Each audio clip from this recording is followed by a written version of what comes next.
record to the computer, so I've got it. So welcome to our Tuesday training. This is September 8th, and this is probably going to be one of my most exciting conversations because for Will, has this been 5 years? I checked the date here when we started that. I think we're going on like 5 years. Yeah, it's been there. Yeah. So one of the things we get to talk about in this community is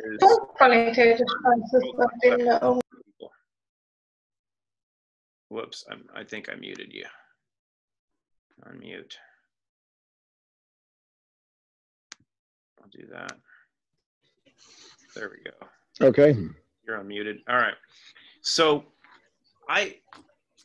welcome to the Root community. This is your first time being here.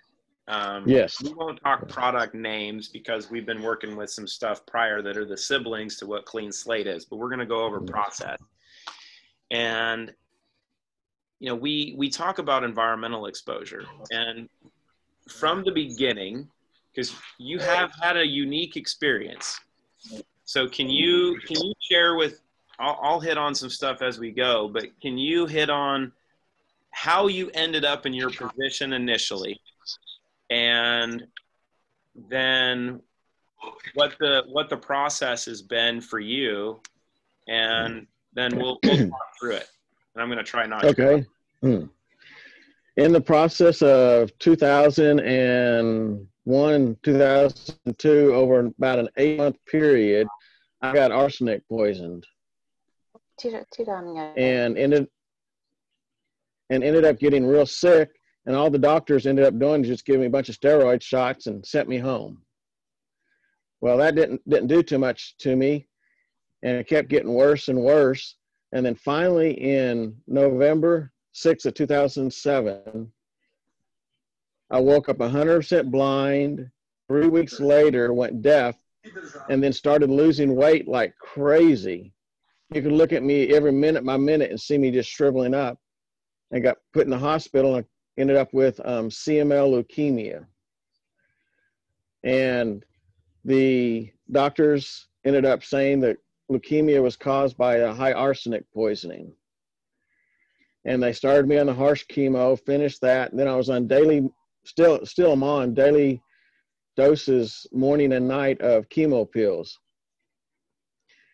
According to the doctors, blood work was getting better, but physically I was just getting worse and worse. I lost everything in Colorado and had to move back with my mom here in East Texas, where we have the 100-degree temperatures in the summer and 70-80% humidity a lot of days. I couldn't even walk outside for 2 minutes without getting sick. And I was just getting sicker and sicker physically, but the doctors say, "Oh, you're doing better and better." I was always hurting inside. Everybody says, "Oh, all you got to do is just fight." Point where I was hurting so bad, I couldn't even fight. All I could do was just try to survive. And a friend that Mom had on the internet or trying to help make money with got me in touch with Clayton. And Clayton said, "Here, let me let you try this product and see if it'll make a difference or not." Of course, other people had sent me all kinds of stuff through the years before I had met Clayton. Big horse pills, drink gallons of this and that. There seemed to be a difference. And then Clayton sent me a few bottles of this little liquid and taking just a couple drops a day, starting off.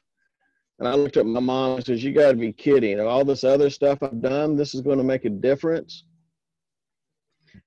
And then I started taking it thinking, okay, I'll just, Clayton's been a nice helping me with this product. I'll ease him and go ahead and take it. Well, after a week being on it, I didn't notice anything, and then started the second week and moved up a little bit, and he had me start taking a high dosage of it. And then finally, all of a sudden, I started getting cramps like crazy and going to the bathroom every 45 minutes, and I could see my body cleaning out stuff. And then we were 4 months after I started this, I ended up we were going to go to a family reunion that at first we weren't going to go to. And then ended up where in that 4-month period, I felt so much better on it that I could even go outside for about a half hour and pick up sticks and just do a little yard work. I couldn't even do 5 minutes ahead of time. And then that family reunion is coming up, and I thought, well, I'm going to have to work real hard to try to do enough cleanup, because every day I would get out there and do like 2 minutes, 5 minutes, 10 minutes. I didn't realize how long it had gotten. And then we had about a day and a half before the family reunion. I got outside in the early morning and said, okay, before the July heat hits, I'm going to get out there and do everything I can. I got to bed early the night before. I worked outside for almost 4 hours. Came inside, just thought I was going to die. But to me, I was happy just being able to do 4 hours worth. Mom fixed me dinner because I couldn't even eat, hardly fix anything. I was so tired. Took about an hour and a half nap. Got up, looked at my mom, and said, I feel like I'm good enough to go outside and work some more. And I haven't been able to do anything at this point in almost 10 years. So this product has really changed my life. So it's a couple questions, because like you mentioned, and I'd love for you to touch on how you were arsenic poisoned.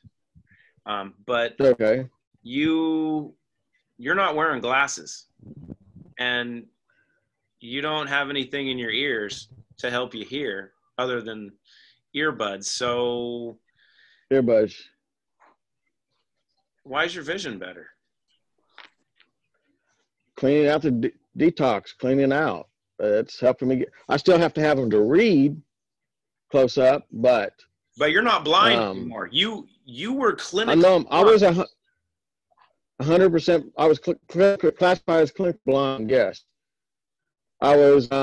To be legally blind, you're at 2,200, and my right eye, my left eye now, I'm at 20/70, and that's my left eye. My right eye, I'm still legally blind in my right eye, but my left eye I am not.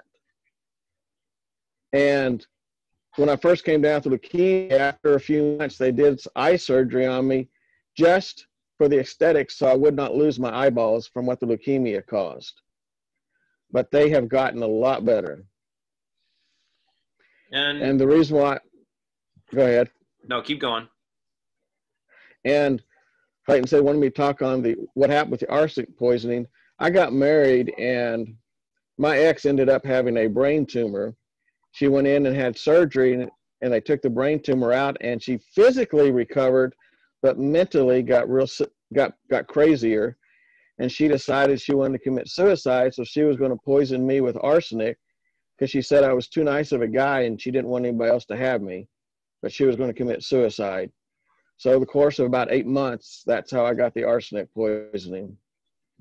And then one night she just megadosed you, right? And that was the tipping point. Right, and that's when I got real sick, and they realized what was going on.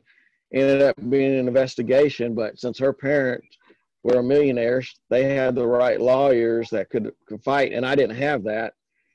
And so they ended up just putting her on 7 years probation, but then I got a lifetime of this. Well, maybe not a lifetime if I stay on this product.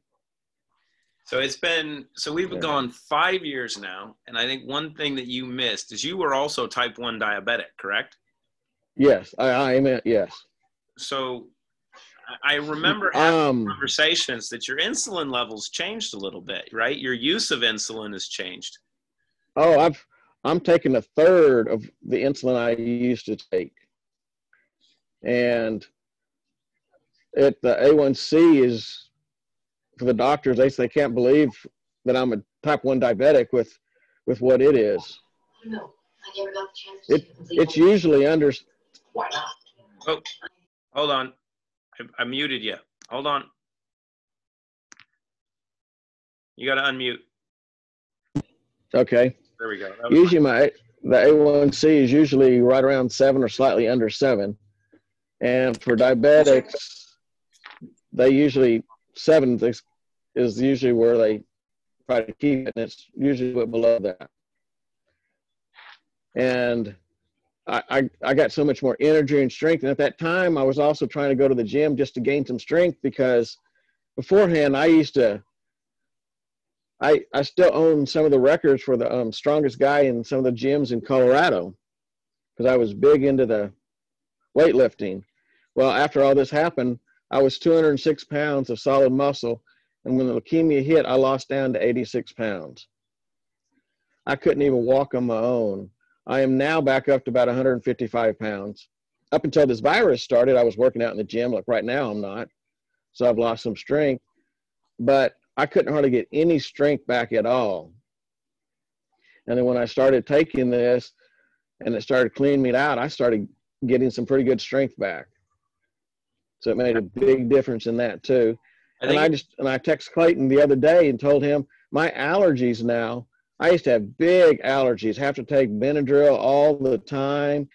When I was a kid, if I ever got stung by a wasp, I mean, you had them rush me to the hospital. My allergies are non-existent. And I was helping work and building a little goat pen 2 weeks ago, and I got 7 hornet stings around my ankle, and I didn't have to go to the hospital once, and didn't really do too much. I didn't really have any reaction except just slight swelling. Before, I would have had to been to the hospital and probably spent a couple days in there. Whatever notes do you have? Since, I mean, you're one of the examples. I talk about my experience for the last 15, 16 years, but everybody gets tired of listening to me. So with your experience, because everyone here that's watching this live or that will be watching this has not had the opportunity to use Clean Slate for an extended period of time, more than a couple months right now. So for your experience, you'd tell me about your mom, because this was one of the fun conversations that we had, right? Because after a month or so of when we first started, we started to have conversations about what your improvements were, and then you asked about your mom. Yeah. She could use some. So talk about her a little bit, what her issues were, and then what you guys have found for her. My dad passed away in 2000. So right when he passed away, my mom was teaching school. And of course, they tried to get everybody to take the flu shot. They've been brainwashed. Anyway, so my mom thinking, oh, my dad's passed away. She's alone. Who's going to take care of her? Because I'm living in the mountains of Colorado. So she ended up taking the flu shot. She had a reaction to the flu shot that took over a year to recover. And with that, she came down with all the symptoms of rheumatoid arthritis, joint swelling, and skin lupus. But every time they did the blood work, it wasn't there. It doesn't show that that's what it was, but she had the butterfly breakouts and joint swelling. And the only thing then they finally correlated it to the flu shot. And she had constantly had problems with that. And as long as she's on this product, keeping her cleaned out, she couldn't go out in the sun more than like 30 seconds without getting spots breaking out on her. And when Clayton said she could start taking some of the product, now all the lupus butterflies on her skin have all gone away. She can go outside and do a little bit of workout in the heat and not have much problem. And the joints don't tend to affect her near like what they used to with that rheumatoid arthritis symptoms. Almost all that's gone away. She only has a little bit of symptoms that show up if she spends too much time, like an hour and a half outside. I think we all do, though. Yeah. To me, one of the greatest of the testimonies of what it did for me is we have about 2.5 acres out in the back pasture. And when I first got sick in Colorado and lost everything, I had to come back here, my mom had to sell the tractor so we could even eat to live for a little bit. And so that back pasture had gone almost 10, 12 years without even mowing it. Well, here in East Texas, when you get 100, 110 inches of rain in the first of the season and the humidity, it grows like a jungle. I knew a couple of people that one of them had a 44 horsepower tractor and a 65 horsepower tractor. and they bush hog for a living, and they would not take the field down. They wouldn't do it. They said it's too overgrown. You're going to have to get it bulldozed. Well, and an old guy in the church heard about it, and he gave me his DR brush trimmer, 15 horsepower, walk behind bush hog, and I manually took down that field. Now, I didn't do it all in 1 or 2 days. I'd get out there and work for an hour, hour and a half every day over the course of a good month, month and a half, and I took it all down. When I look out that back pasture, I think there's no way I could have done that without this product, because I couldn't even walk outside and carry 20 pounds. And then I manhandled that DR brush trimmer and took down the whole pasture. Now I can use the zero turn and just maintain it like it's nothing. I got to take a second because I can't get this grin off my face. Because I've, as you know, we've waited to do this for a long time. So, because I wanted to get this story, but for everybody that's here, what else would you say? And I'm going to let you go because I'm going to rant about this for a little bit for everybody else. What else would you give for insight, or if someone would say, hey, I'm thinking about trying this, would you recommend it? Oh, completely. I was hurting and doing so bad that I would say I would never have committed suicide, but I was doing so bad that I really did not even have the will to live. I was hurting so bad, and starting taking this product relieved all that pain and pressure inside. At times I could feel my organs vibrating and spasming, and I don't feel that anymore. I don't hurt inside anymore. I have energy. I want to get up and do things. It's not, no pun intended, willpower making me do it. It's because I want to do it. I can't even, like I've told Clayton before, I can't imagine feeling better. And Clayton says, you're not even there yet. And then the next time I talk to him, I'm like, I feel better. And he's like, you're not even there yet. I can't imagine. It's just incredible to me, the difference it's made in my life. I've got a handwritten testimony by a lady friend that works used to work where I work now. She, when I first started working, I was yellow, jaundice looking because all the chemo, and it's building up in my liver and stuff, causing all kinds of problems. And I don't have that anymore. None of the jaundice. I can actually go out and get a suntan anymore when they say it's almost impossible and I'm still taking chemo. I don't get sunburn really anymore. My body will respond and get a little tan.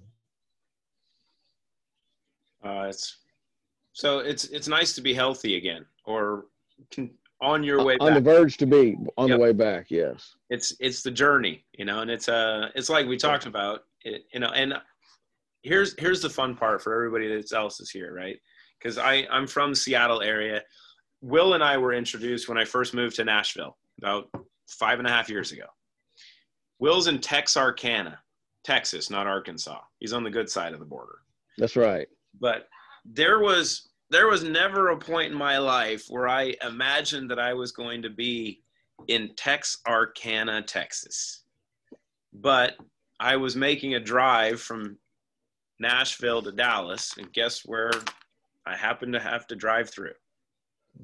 And to be able to sit down with Will and his mom and talk about what he had endured, and what I think what's even more important, what his mom endured to watch her son have to go through what you were going through. But then also to watch your recovery, because I remember talking with your mom. She's like, he can't be working that hard. He's going to get sick again. And it was just better.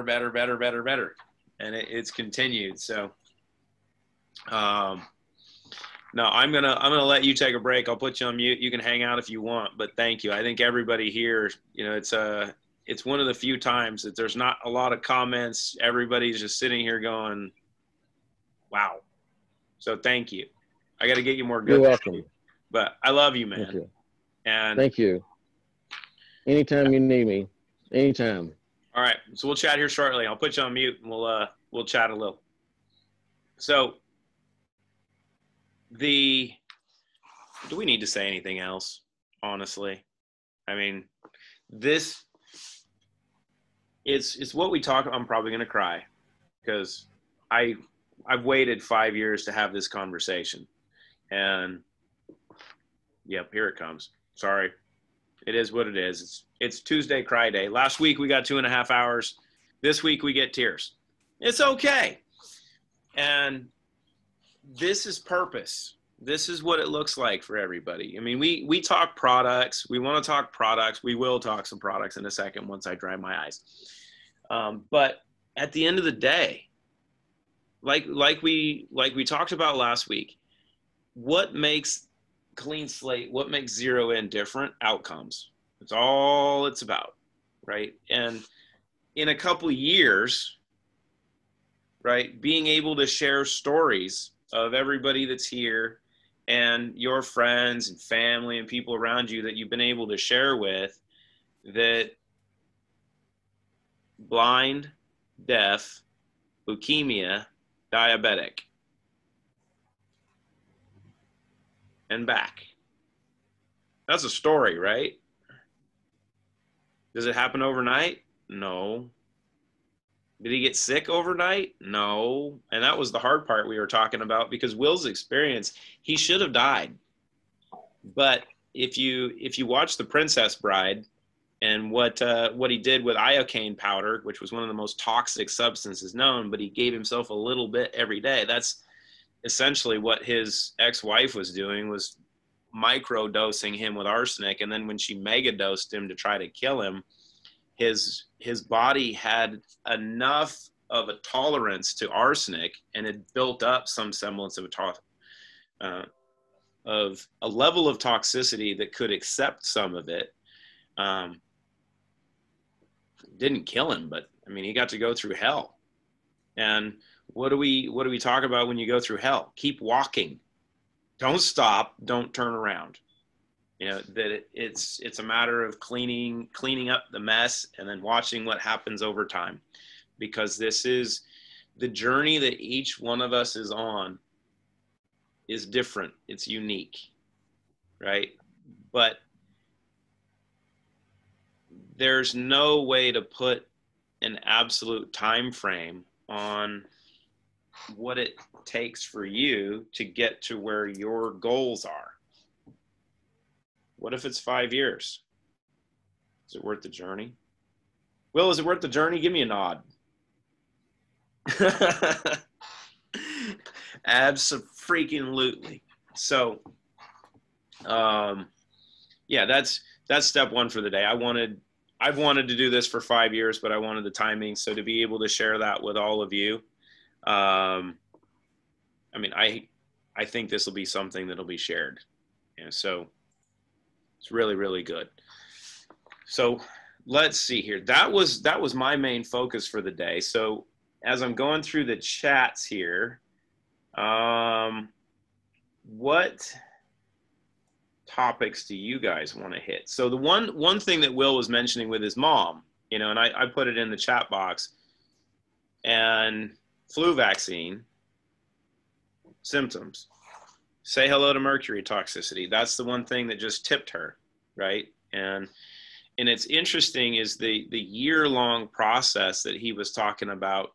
Typically, when you look at the real science of vaccines, if a vaccine is to work and you're vaccinated, do you know how long it takes for a vaccine to become functional and your immune system to start working with it? It takes a year. So think about that with the environment that we live in today. It's 12 to 14 months from the time you're injected that you get the benefits of what you're being injected with. But here's the fun part. All the bad stuff that's in there that can cause problems, you get that immediately. It's like, here you go. Here's your gift. So that's the not so fun part of it, you know, and when you get to see those experiences, but then also start to remove those and being able to, hopefully we can have Will's mom on here to chat too, because her side of the story from a mom's perspective of what he endured, but then also what she was having to manage. And I can remember, I think we talked about it when we were all together. She's like, "Is it okay if I use this too?" I'm like, "Of course." Yeah, and to watch her change. And these are the things that you can't put money on, right? You can't put anything on, because it's what we live for as humans. It's what we're made to do. It's walk, teach, heal, right? Those are the three foundational components that we're based on. And when Will initially was sharing our first month, probably the first month and a half of his experiences, because we would chat every week as he was starting. And I got to the point where it's like, you know what, if I die and I get questioned on what I did with my life, I can say, you know what, I got one good one. Yeah, but there's more than one. But that's the fun part, is just through sharing and friends. And we got connected because a friend of his called and said, "Hey, do you think what you have can help him?" It's like, let's chat. Let's see. Won't hurt, might help. It's the only premise we worked on. And then I gave him some gifts, because as he was mentioning, he lost everything. He couldn't work, couldn't function, couldn't see, couldn't hear very well, got leukemia, and he was already diabetic. That's a full house. I like playing poker. That's a full house you don't want dealt to you.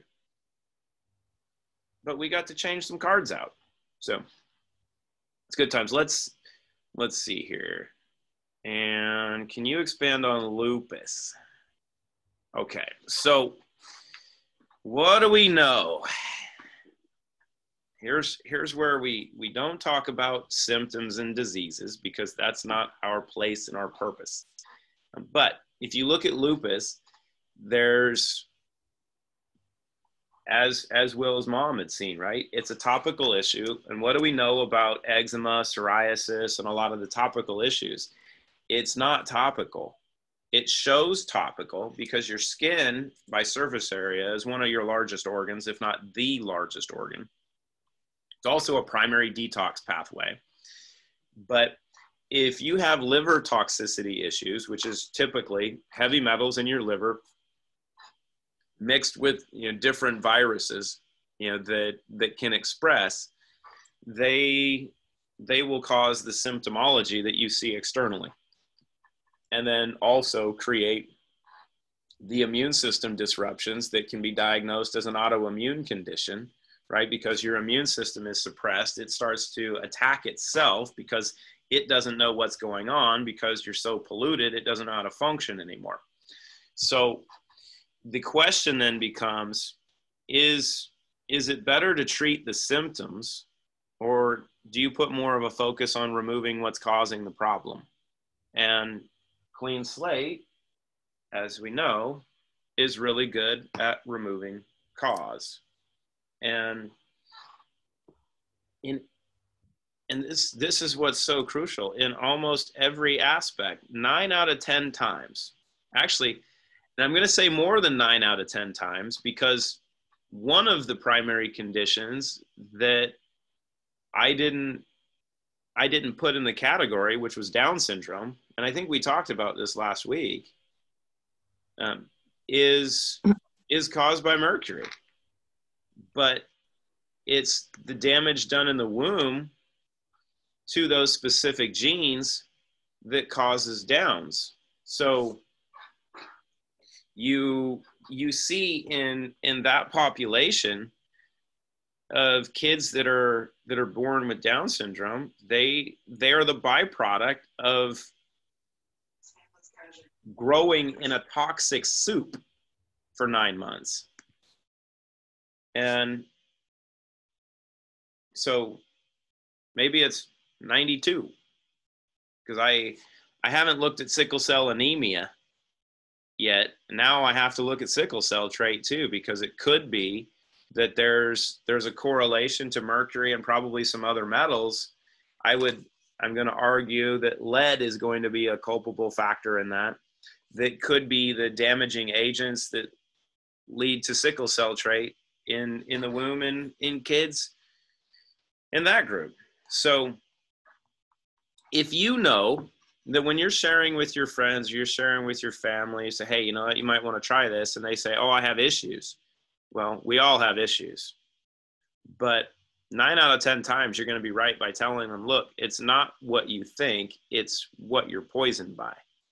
It's that we're a beautiful cesspool and we're just completely polluted. And once you start to clean up the mess, the body can adjust and do what it's capable of doing. We are made to be amazing. We are made to heal. We are made to regenerate. You just have to give it the opportunity. And I'm seeing so many palm trees and beautiful beaches right now with backgrounds. I'm so jealous. So, and let's see here. So Nicola had a question. So now we'll get into some animal husbandry. So as I think everybody knows now, I grew up in a veterinary practice. And this is where we can talk about cancer, we can talk allergies, we can talk a bunch of stuff. I can talk about animals all day long. And being raised in a veterinary practice, animals and humans, we're not too far apart, right? Some of us are more animal anyway, and some animals are more human. But your pets, depending upon their size, are like that canary in a coal mine. Right? We know that coal miners, at least here in the United States, they used to take a canary in a cage down into the coal mine, because if they got to a point where the methane levels and some of the other noxious gases that were in those in the coal mines got high enough, the canary would die, and they knew time to go. And why do you use that smaller organism? Well, the environment affects them much more quickly because they're smaller. Well, your pets are no different, right? And you look at the rates of diabetes, allergies, cancer, joint problems. We can throw obesity in there because the food that we feed our pets most commonly now is just absolute trash. And it's loaded with metals and toxins and byproducts and different stuff you shouldn't be putting in your animals because you love them. But that's another conversation. Like pea protein and such. It's not good. It causes urinary tract infections. It's enough on diet. But if you have pets, you might want to clean them up the same way you do yourself, right? And it's give them a couple drops, and because they're smaller, and if most of the time your pets are indoors, you know, they're indoors with you, and their environmental exposure is going to be greater than yours because they're closer to the carpet. They're actually laying on the couch and laying on the floor, not just sitting on it. So the fire retardants, the formaldehydes, the other chemicals, the other pollutants that are on those fabrics off gas and get in them quicker. And vaccinosis, you know, like Will was mentioning with the flu vaccine, but vaccinosis is an actual clinical term used in veterinary medicine for animals that are over vaccinated and that have issues from adjuvants in the vaccines. But did you know that if you do a Google search for vaccinosis in humans, it doesn't exist as a diagnosis? Food for thought. So you got to work to clean up those that you love, I think. And it doesn't matter, human, animal, dogs, cats, horses, pigs, cows, fish, sheep, snakes. Maybe not so much. That was one of the breeds of animals my dad didn't want in the clinic. And we had a client that would bring in an 8-foot boa constrictor and just hang out in the clinic every once in a while. He'd have him around his neck. I can remember being like 9 years old, I think, And he had this boa sitting in there, and there was a little chihuahua running around, and I'm just waiting. I'm like, this is going to get interesting real fast. But the snake never got lunch. So it was a good deal. So let's see what else we got. And I missed something. Oh, okay. So Kathy asked a question that's going to get me sent to jail. Let me see. Diana had asked a question. So I am now protected against the COVID virus by clean slate. No. Nothing can protect you from COVID. Nothing. Not a mask. Not anything. Nothing can protect you from COVID. It is the worst thing ever. Doesn't kill anyone. Doesn't really get you sick. But it's the worst thing ever. So here's the thing when it comes to viruses and such. The same thing goes for cancer. Clean slate's not antiviral. Clinoptilolite has been proven to be antiviral. We don't have the studies on clean slate to go over the antiviral properties, but let's talk about science. So clinoptilolite is published for its antiviral properties, for its ability to bind viral fragments. So it's important to understand a little bit on virology and how you're exposed to a virus. Now, granted, if you're wearing a diaper on your face, I like to call it a muzzle, your exposure is the same as not wearing one. But don't tell anyone. So if you're exposed to a virus, however you're exposed to it, yes, exactly, Roland. Where's my root masks? I have one outside. Oh, wait for it.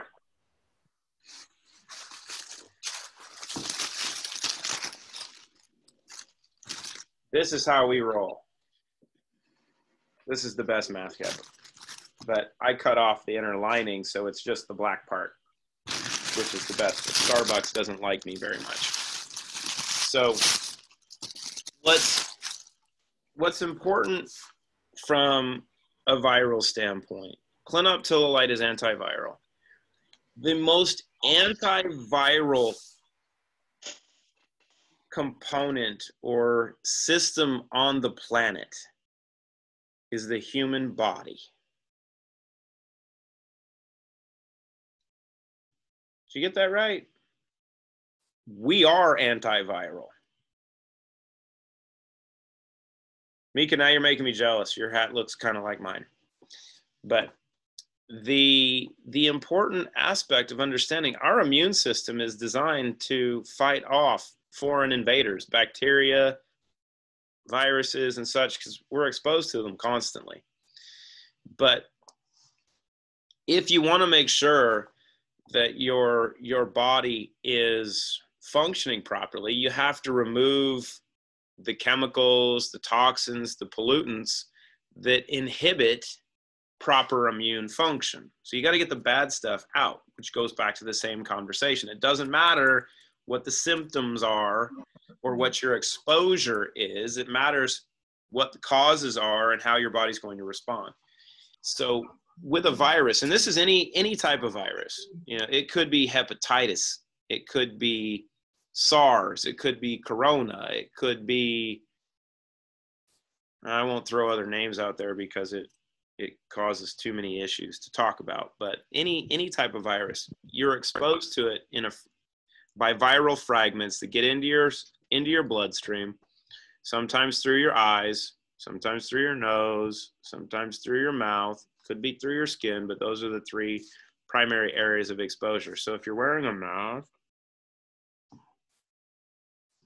your eyes are still exposed, and it's watch what hospitals wear and what researchers wear to protect themselves from viruses. It's in a complete hazmat suit. You think a cloth mask is helping? Come on, people. That's why we're all here. But when you're exposed to those viral fragments will get inside a cell and they start to copy themselves. They take over that cell, they start to produce copies of those fragments, and then they spit them all out to other cells, and they start to copy themselves and copy themselves and copy themselves. That's how a virus expands in your body. So what makes clinoptilolite unique? But you got to remember, clinoptilolite's a rock. It's an insoluble rock that can be ground into a powder that will work well in your gut, but viruses get into your bloodstream. Say hello to your little friend. So Clean Slate, having the ability to take clinoptilolite and have it in small enough fragments that can go to the bloodstream, allows the science to come together to where it's active. So the cage structure, the natural negative charge of the cages bind or trap heavy metals, environmental toxins, and pollutants. We know that. But viral fragments are also positively charged. So positive, negative. So the cages will scavenge some of those viral fragments. What that means is you can slow down the viral replication process by scavenging viral fragments. But if in the same process, you're also binding heavy metals and glyphosate and other environmental toxins that inhibit proper bodily function, could decrease negative inflammation, and can improve immune system function by having them removed, well, then what happens?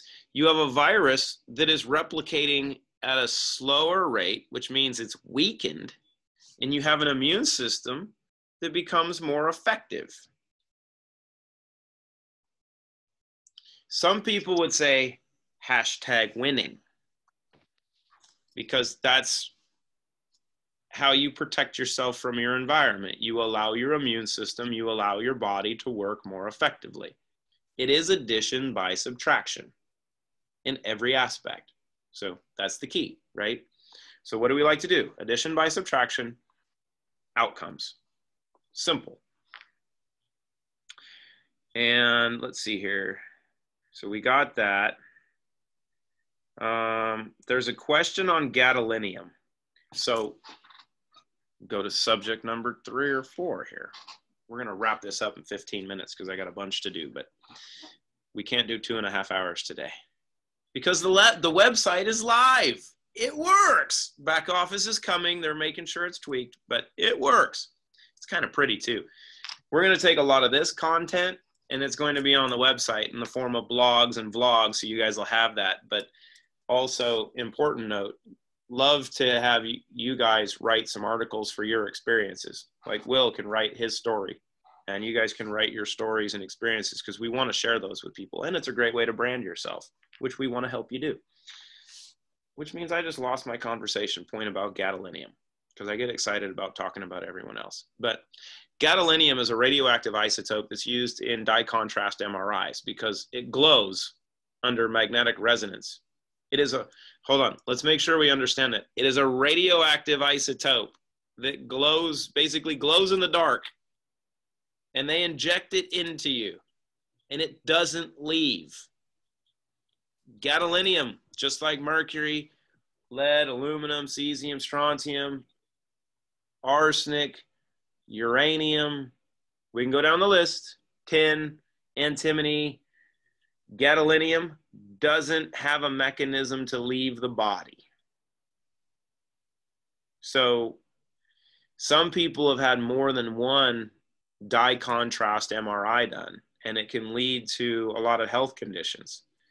Christy Brinkley is a great example, supermodel, wife of Chuck Norris, and you'd think Chuck Norris could solve anything, right? Usually, nothing can stop Chuck Norris. Gadolinium does, because she's so sick from her gadolinium exposure. They're suing a bunch of companies, but she can't get healthy. And gadolinium's an interesting one from a metal standpoint, but there is some data that shows that clinoptilolite, if treated, can bind gadolinium.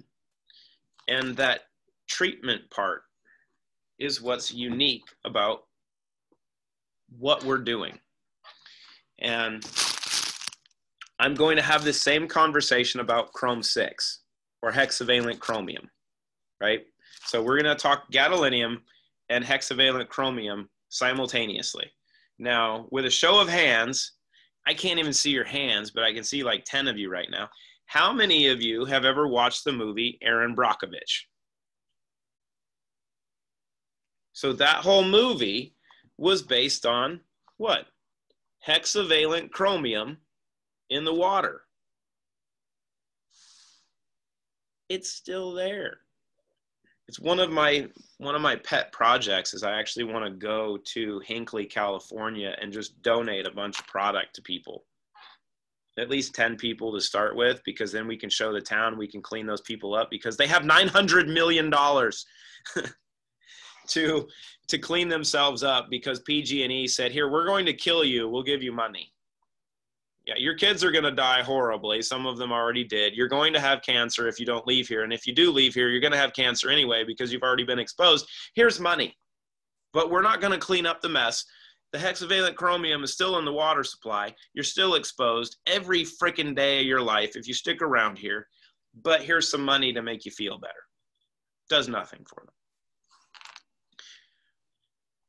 What makes this unique? There was a research study published in Iran. I think it was 2013. Don't quote me on the year. I can quote the study. Can't quote the year. I apologize. But in Iran, they actually have a major issue with not depleted uranium. That was due to the U.S. government. But hexavalent chromium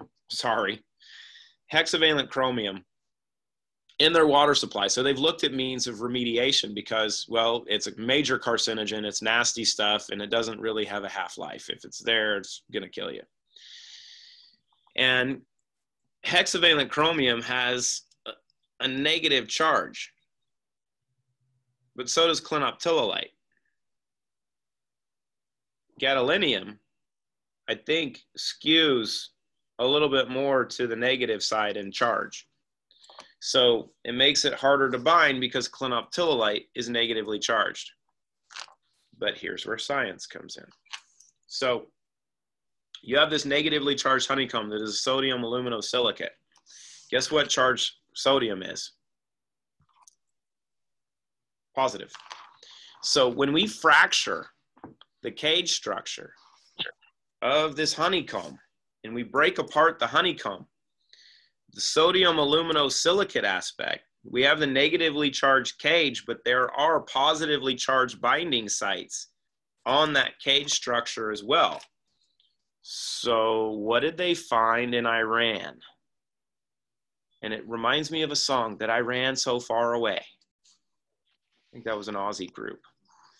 But the research showed that when they were treating the cage structure to create a positive charge on it, it was trapping and binding hexavalent chromium and can do the same for gadolinium. So can clean slate help with it? Some data says yes. So, but it's a difference in process that allows us to be effective in the manner. Right? So, because clinoptilolite naturally is not that effective at grabbing onto those specific isotopes. But because of how we process it, you get more. So, if anybody has any relationships in Hinckley, California, or in different parts of the world, or if someone's ever had a dye contrast MRI or multiple, it would be a good conversation to have about, hey, you know what? Would you like something that can help clean you up a little bit? Let's see what happens. Because even if you don't get a lot of the gadolinium and you get a lot of the mercury, the lead, the aluminum, the cesium, the strontium, I'm going to sneeze. Hold on. That was a COVID sneeze. That's what I get for talking about it. I'll wear my mask in shame. I have it covered. See, I can talk through my mask too. It's great. But it's good for both. Let me see what else we got here.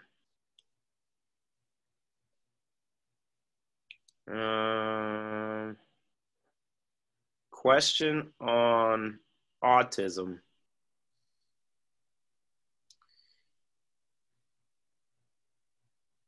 and parasites. So we know with autism, I was having a dream about this the other night. I don't know what you guys dream about, but I dream about autism and different stuff. I don't know, it makes me different. That mercury, aluminum, and probably a lot of glyphosate are the primary culprits in the autism diagnosis space. And Mihail is asking the question about parasites, and because there is some correlations that people have talked about with different parasitic conditions and how those parasites dumping different biotoxins can cause different symptomology. So one, you want to be able to remove the mercury, the aluminum, the glyphosate from your head to your toes and everywhere in between. And Clean Slate's really good at that. But the second component comes into with parasites and bacteria is environmental, right? Because you have to, you want to remove the food source. It's just like if you have a fire burning, and we have apparently a lot of wildfires going on the west coast of the United States right now. And one of the key means of putting out a wildfire or a fire in general is to remove its food source, right?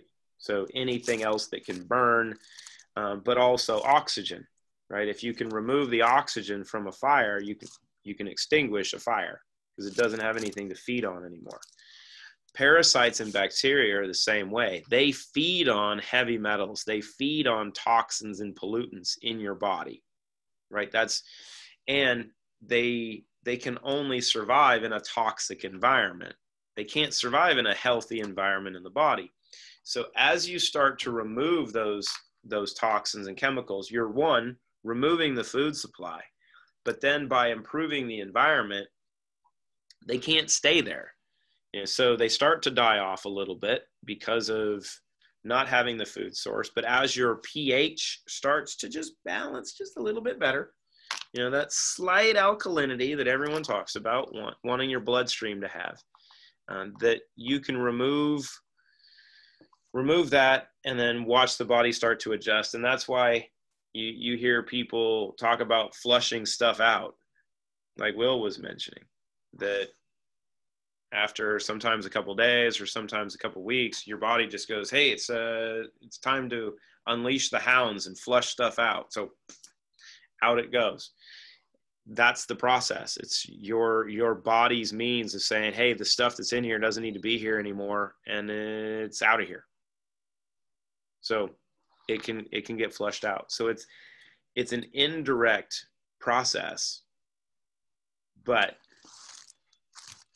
caused by starting to clean stuff up. It's the same thing that we look at the inverse, right? When you're exposed to toxins, it creates the negative symptoms and not feeling good and everything else, to where when you start to remove them, your body's going to want to reverse some of those things. So you might not like initially the process that you have to go through. You might have some stuff come out on your skin. You might vomit. You might have diarrhea, or you might have to go to the bathroom a few times a day or more often than you're used to, because your body just wants that stuff out. But after a couple days, that stuff clears out, it goes away, and then you start to feel like $1 million or more.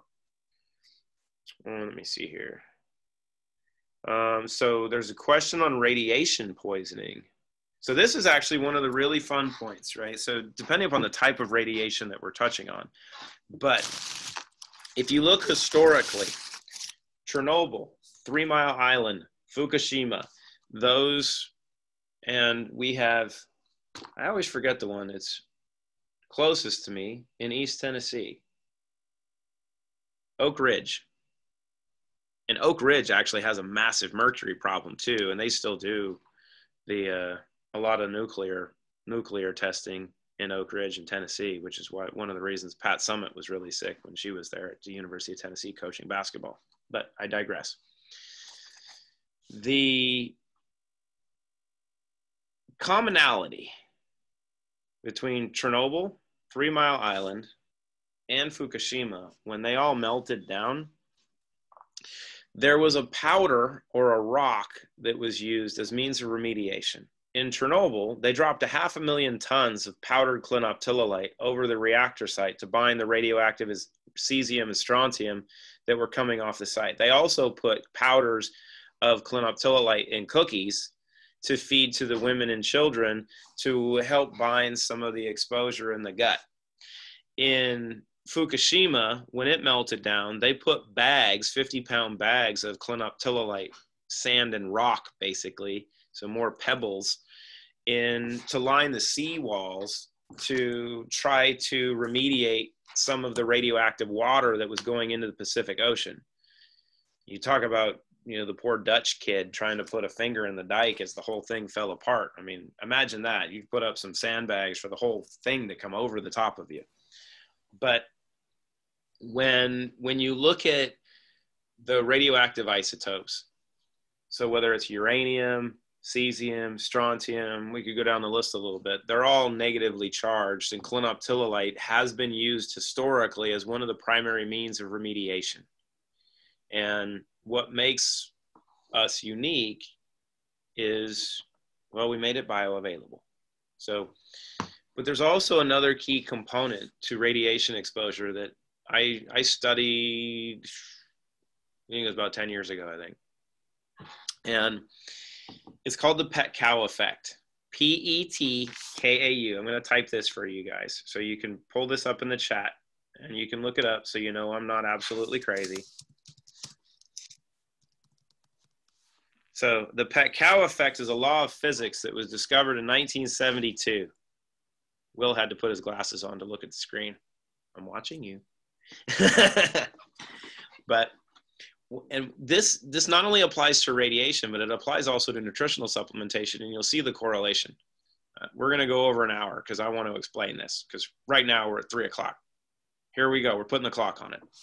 But the pet cow effect was looking at radiation exposure and to see which one was more deadly, a single large dose or small exposure over an extended period of time. Which do you think was found to be more deadly? Large dose? Little bit. Little bit. Why? Because the body has means of adjusting, much like Will. And this, see, we all always come back to our guests. So Will was exposed little by little, and that was slowly poisoning him. And the large dose should have killed him, but it left him with a whole bunch of symptoms because his body got hit by a lot of that, was able to flush some of it, because much like vitamin C, right? If you take getting sick and you have the flu, the vid, we'll use as an example. And people say, take a lot of vitamin C. Well, you can take 5 grams of vitamin C. And what do we know if you take that much vitamin C? Your urine is going to be orange, right? Because you put a lot in, your body can't use a lot of it, so it just flushes it all out.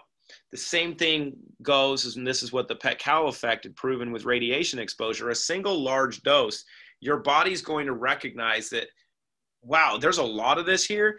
This can't be good. It needs to get out, and it's going to try to find ways of flushing it out. But the inverse happens with small exposure, micro doses, as an example. And when you look at 0N, same philosophy, because you have these ingredients, there's not a lot of them, but they're combined properly, and it's how your body metabolizes them. You don't need a lot. Sometimes you only need a little, because our body's quite unique.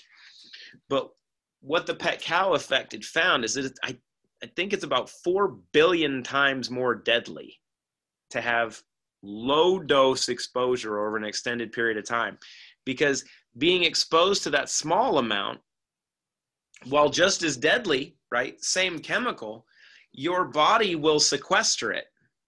It sees, hey, I don't recognize this. This doesn't look good. I'm going to store it in fat. It's just going to go in fat. I got to keep it away from organs. It's going to go in fat. And every day, it's going to go in fat. It's going to go in fat. It's going to go in fat. And what does that stuff do? Well, if it's ionizing radiation, well, you're getting nuked. And constantly, every day, a little bit more. And it just compounds, right? So it's not, oh, I'm only getting a little bit today, I'm getting a little bit tomorrow.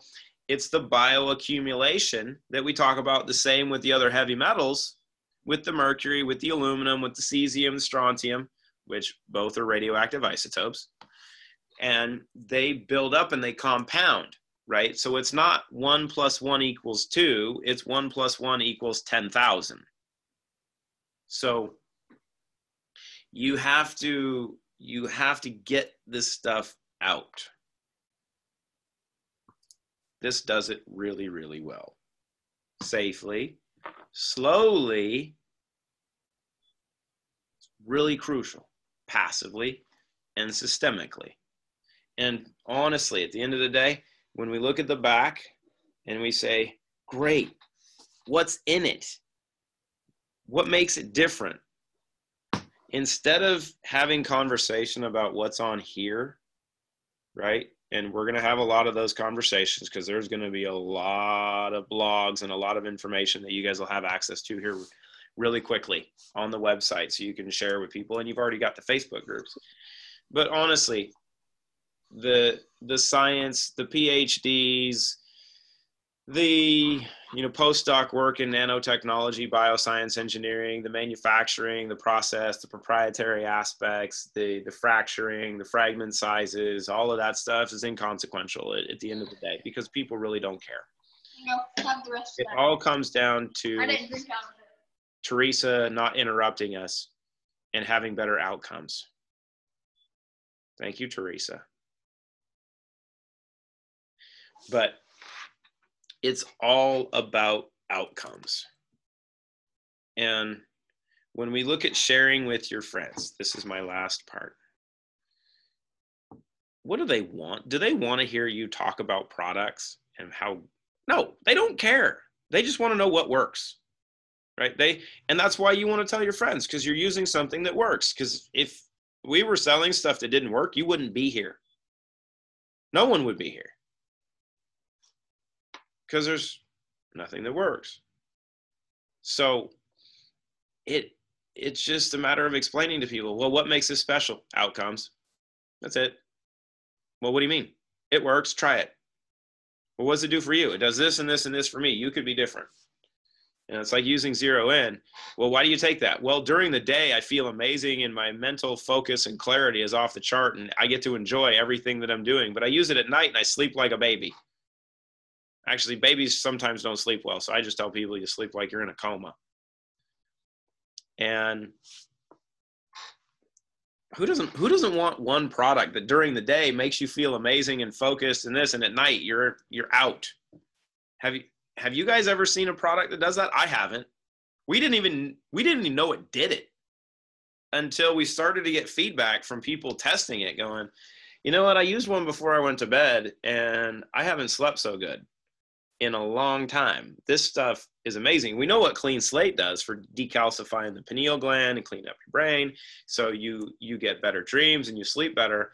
But when your body has the ability to increase serotonin levels and modulate serotonin and dopamine how it wants, and I think this is the crucial part, is even during the day, some people might not have that amazing mental focus and clarity, but their mood might improve significantly because their body's adjusting how it wants to.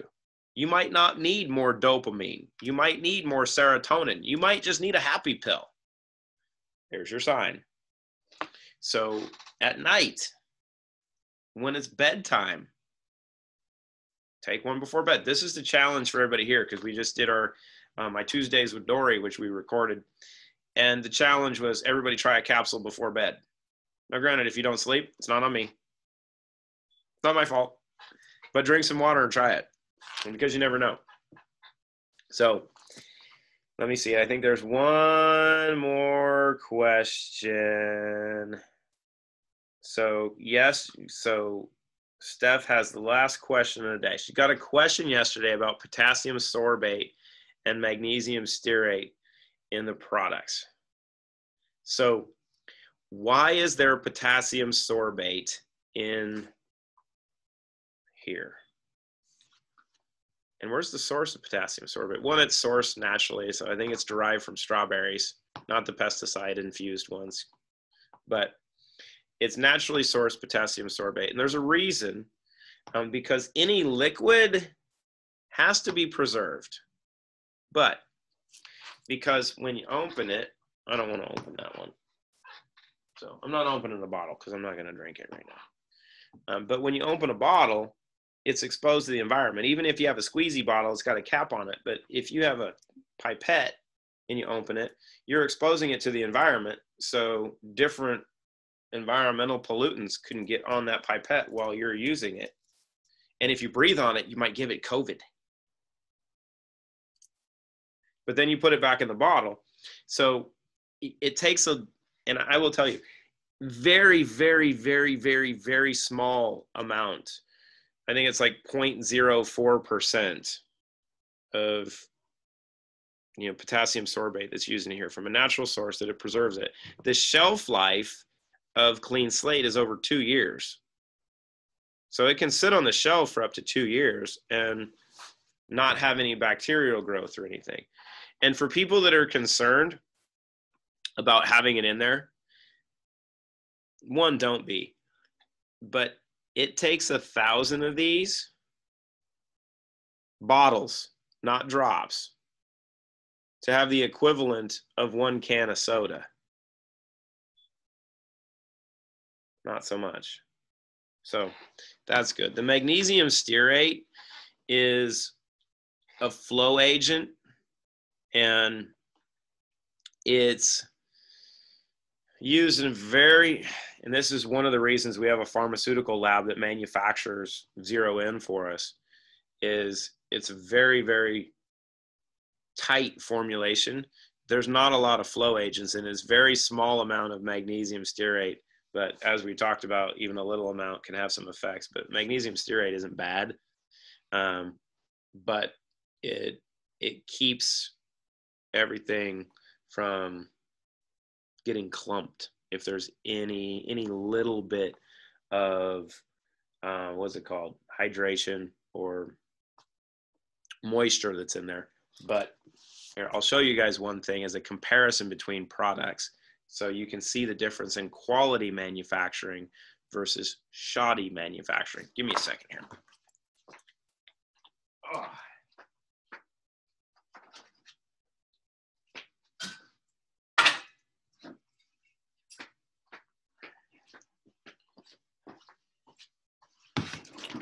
And I'm not going to show you capsules that are in a package, all right?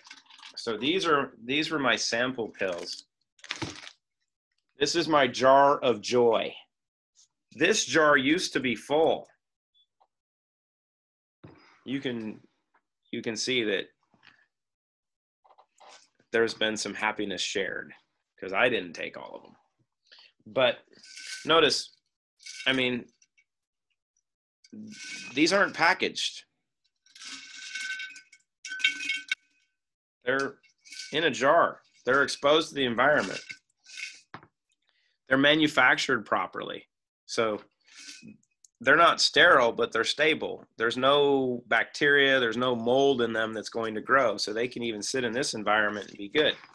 Now, in December, there was a company that my amazing better half had been consulting with for a little bit, and they knew this was coming, so they wanted to produce something similar so they could tell their people they had this great product.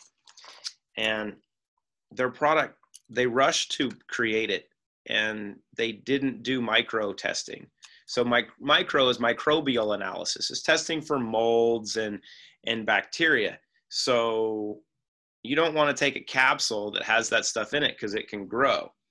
And unfortunately, I don't think I have an example of what the pills are supposed to look like, because they're supposed to be kind of light brown. But if you notice, there's no brown there. That's not good.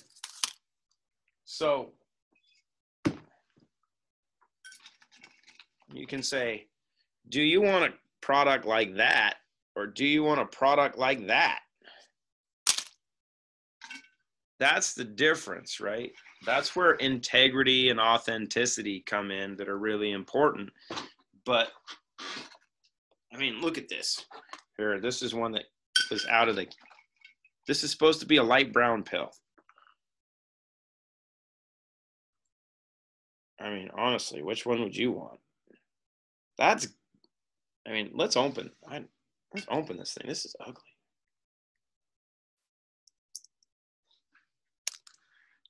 It doesn't even come out. It's not surely not a powder anymore. Come on. It's not coming. It's like licorice in there. I don't know if I want to touch it. It's not coming. Anyway, well, it's stuck in there. So that's the important part of a formulation standpoint. This is why, you know, you might see a couple things on the label and go, why is that in there? Well, efficacy, outcomes. You don't want that. I'm afraid to touch my own capsules after touching this thing. You want this. You don't want that.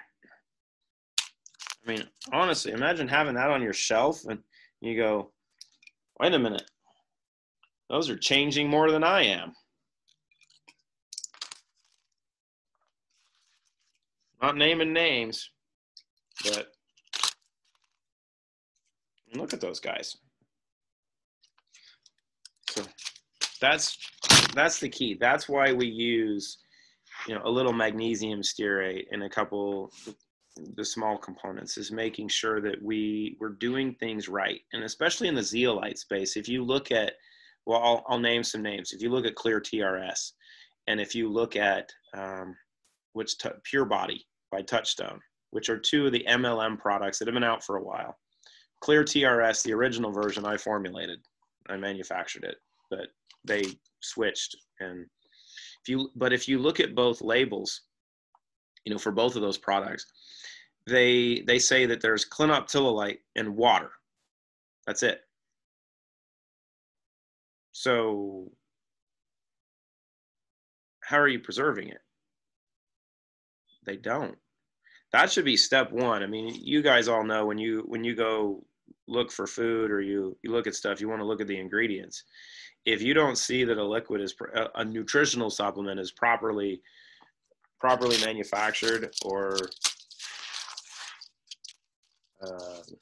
properly preserved, run while you can, because you don't want that in your body. So that's your homework for the day.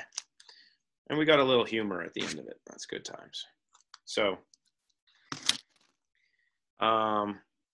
Verena asked the question of the day. So do you have to clean the pipette if kids touch it with their tongue before putting it back into the bottle?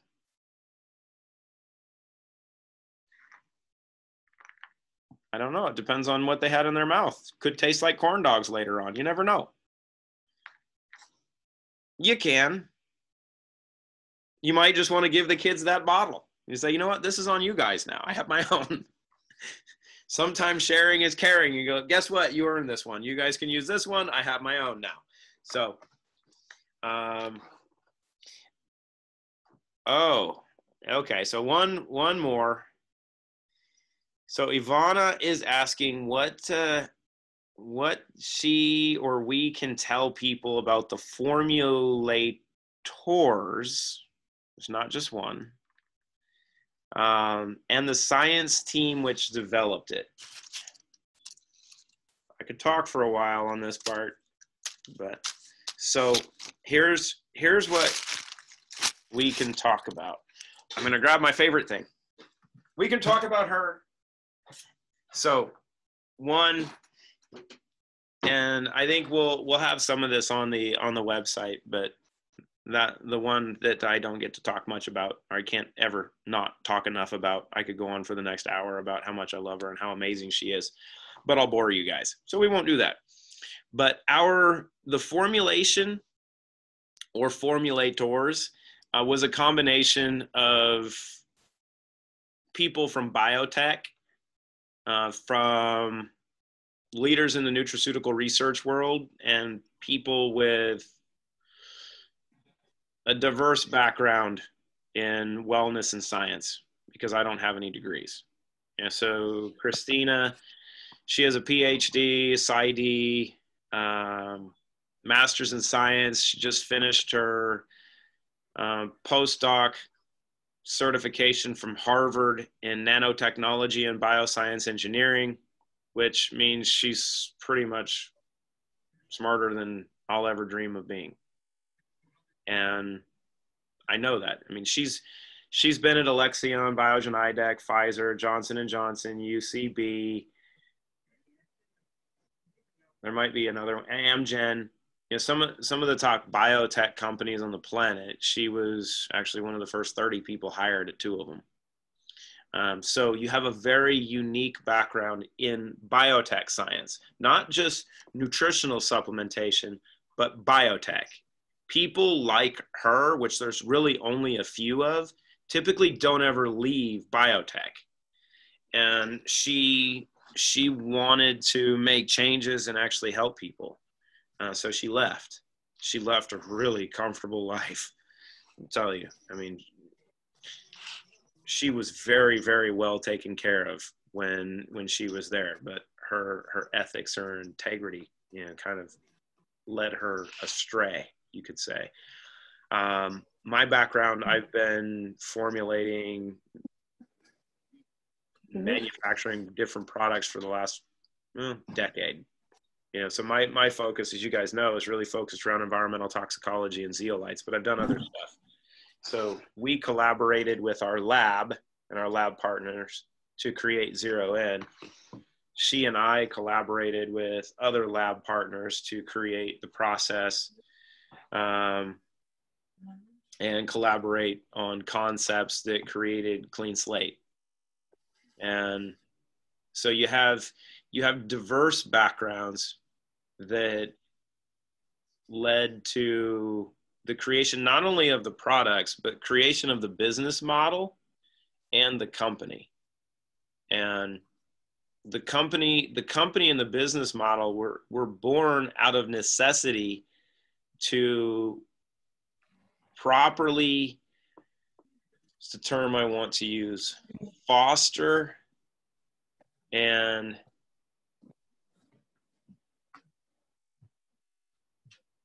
trying to use the right word, manage the products. Everything that Root is about is right here. This is it. This is the foundation. It wasn't based on, oh, let's create a company that can make a lot of money because we can get people to buy a bunch of products and then we'll cash out. That wasn't ever the goal. We were trying to find a home for both products. But through conversations, through poorly performed contracts, through meeting bad people, you just find that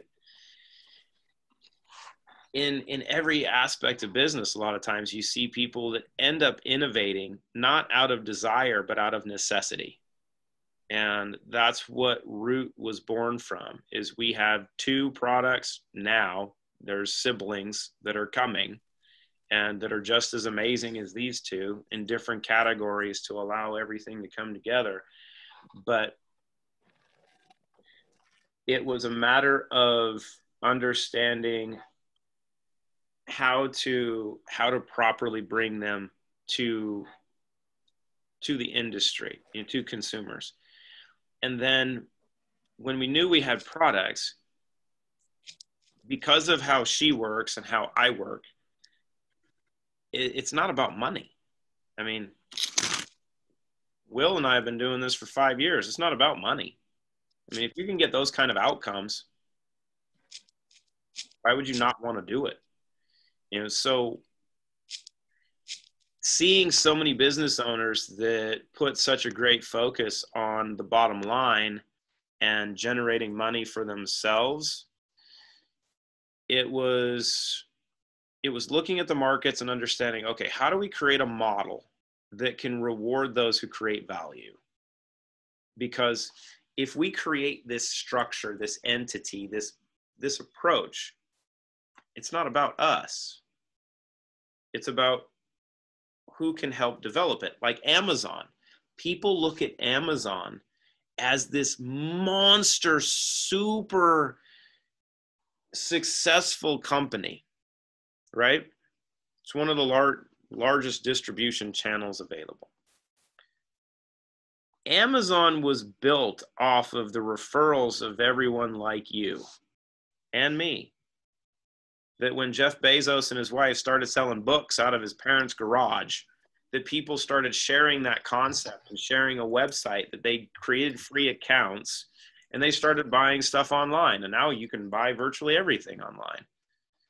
And Jeff Bezos is worth a lot of money now because took the company public and yada, yada, yada. And that's great. But we wanted to make sure that we could value those who created the value. So we created a construct that has never been done before that rewards everyone. Because if Stephanie shares with friends, or if Roland shares with friends, or if Mika shares with friends, or if Will shares with friends, or as Nicola learned, if she makes one post on Facebook or YouTube about an interview and a video that she's doing for her community, you create value. You should be rewarded for that. But we wanted to do it without the icky and yucky stuff. So we got rid of that too. And just know that the more value you create, and the value that you create might not be done with your own effort, right? Because what do we know? These guys work. And once they start being shared, it might get out of your hands. It might get out of control because friends are going to tell friends, are going to tell friends, and going to tell friends. And so what? You're rewarded for all of it because you created that value. And that's what's crucial. And I'll say a lot of companies, the majority of companies in the multi-level marketing industry don't see things that way. And as someone who is consulting with that industry and trying to find a home for this guy and zero in, and you have conversations with other owners, you're like, I don't like the way you go about your business because you disrespect or don't even like the people that you're supposed to serve. So we're a little bit different. That's rude. You guys might not like me. I like you though. So that's how we can end it, because it's all about love at the end of the day. Love the one you're with, love your community. And we are a community. We're a really cool 50+ country community that's changing a couple lives every day. And we'll just keep adding those lives and add a couple here and there. Now we have a really cool website that works really well. And once you guys get to see the back office, because once it's complete, and here's the thing on this, since I've got you guys as an active audience, and this is crucial. So what this new system allows us to have as a community is absolute control over content, over the back office, which is really, really important, because most companies that have distribution models similar to what we're doing, they don't control their own back end. They don't control their software. We own it all now. But our previous provider didn't really have the best intentions for being beneficial to us from the jump, as I learned over a short period of time. So as our team was developing everything, when we got the data transfer to come over to implement everything, it was in formats that weren't transferable, almost like it was intentional. So it's taken a little more work to put everything together to make it done right. But it's the one thing I hope that as a community that you guys can all trust, is that we're not going to do anything half-assed, right? This is not half-assed. This Definitely not. Business model, approach, packaging, none of it's half-assed. So it takes a little more work sometimes just to make sure that everything's working properly. And while everything's tracking right now, so all the referrals you're making, while you can't see them, you'll be able to see them here in probably, I think 2 days is what they said, because they're about 70% done.